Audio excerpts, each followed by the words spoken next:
Marked, if you like, the way he's attacked this championship? I think his patience and particularly his focus, and also his desire to win. You know, I mean, we've seen it earlier in this championship. He was playing for Snookers against Peter Ebden when the games were getting dragged out, but he was still willing to carry that fight.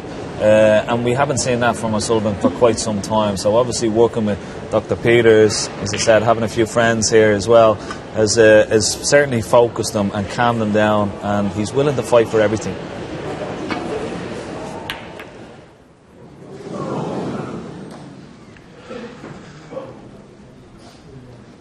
Yeah, every year we come to the Crucible. It's always the big talking point about Ronnie O'Sullivan. 17 days is a long time. We've seen in the past for the first week where he's been terrific, playing fabulous snooker, and then all of a sudden could lose it in the second week and lose that patience and focus that he now has. He's a different player this year.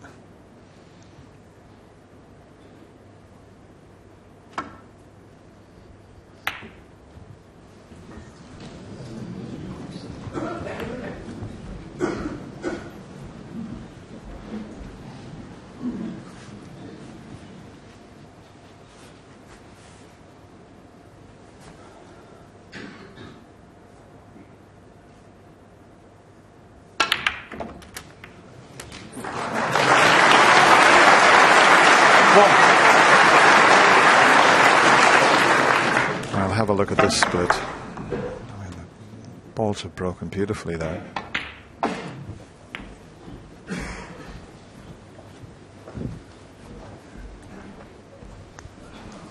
Yeah, that shot to split the pack just hits the ball so well. There's no effort at all.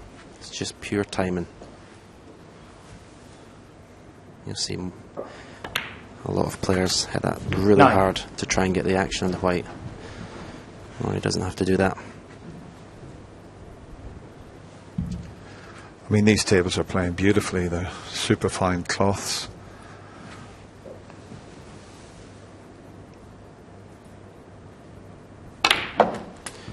You'll see most shots. When he brings the cue back the last time, he brings the tip almost to his thumb in his bridge hand. So it's maximum action from the cue. Cue does all the work.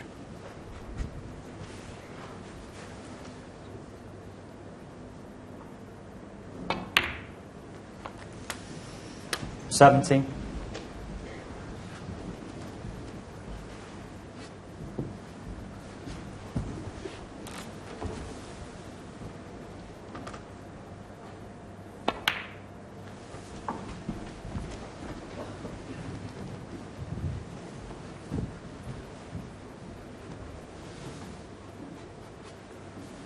$23.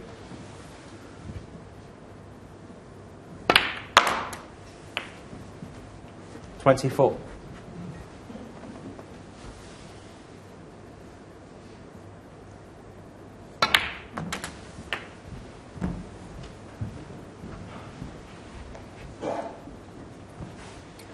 $31.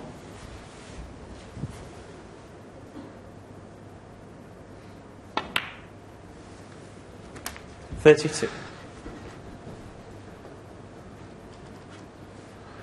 Wow, what a chance here. Just have a look at those reds.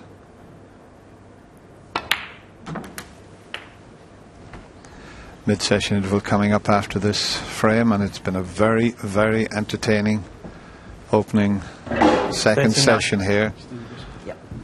No really big breaks. 1, 2, 3, 4 breaks over 60. 2 from either player. But it's been a fascinating start to this second session.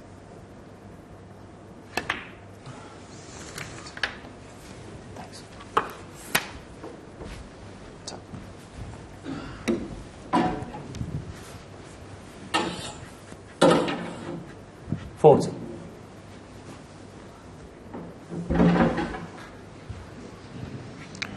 Well, I'm not sure what happened there with something underneath the table. There was a noise. There it is. They just fell off its stand there.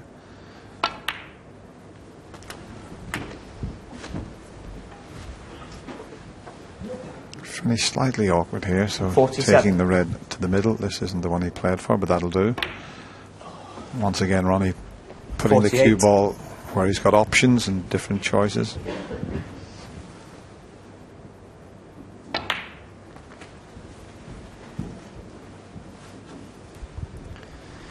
$53. I actually tried in practice, 54. Dennis, to play the Ronnie was playing, bring the tip back all the way to my thumb and my bridge hand, and in practice it was absolutely beautiful. You strike the ball so well, but in a match I just didn't have the confidence to do it. Well, that's the key, isn't it, Stephen? It's all about confidence, and if you do change 61. your technique slightly, it's like a golf swing. If you change it on the practice 62. range, it's terrific, but when you get under a bit of pressure, it doesn't work. So the best way to play the game is the natural way, the way you learn to play, the way you were brought up to play. It's a bit like tying your shoelaces. You know, for the first time it's difficult, and then you do it automatically. And some of these naturally gifted players, sometimes 69. they're better just playing the way they've always played, rather than getting bogged down with too much technicality.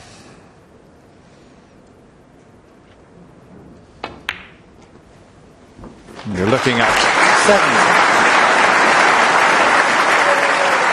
as he gets a terrific round of applause, you're looking at the most naturally gifted player the game's ever had. 72. Yeah, that's without question. 73.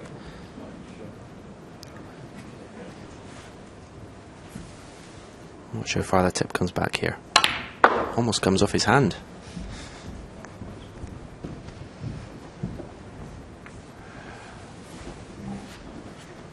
$79.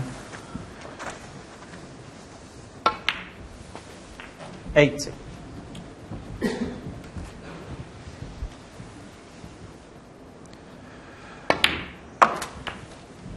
We've had 62 centuries this year at the Crucible. 86. 87. Ronnie's had 6 of those centuries. Jamie Jones had 7. Quite incredible. First time at the Crucible, and he makes 7 centuries. 95. And this for the... You have to say it. It's always magical when you make a century.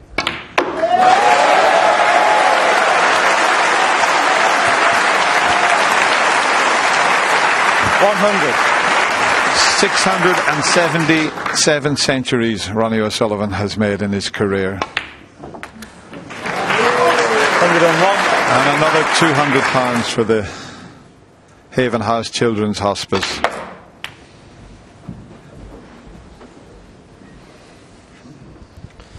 I think he's got a great 108. chance to be the first player to make 1,000 centuries, Dennis, if he plays long enough. 110. Well, he's closing in on your record, which is something like 760. I'm not quite sure. 775, Stephen's just informed me. Oh, there's a trick shot to finish off. That doesn't matter. What a response from the Rocket. He was put under pressure, and that's how he responded with that magnificent break of 110. And he goes to the mid-session interval, leading 7 frames to 5. And having been all square in a blink of an eye, he's got a 2-frame advantage once again. And really the foundation of that particular frame win was that opening shot and the power that he had to open up the pack, Steve. Yes, he generates lots of action on the cue ball, and after Matthew Stevens had failed to hit the correct ball in the safety shot, he left Ronnie with what looked like just a sort of reasonable chance, but one shot later, it looked like a 147 chance. Yes. Stephen Hendry sitting in the commentary box going, "Oh no!" We thought it might be highly appropriate if he'd been in the commentary box. He was certainly going to put one in there, but not to be when he took the pink, obviously.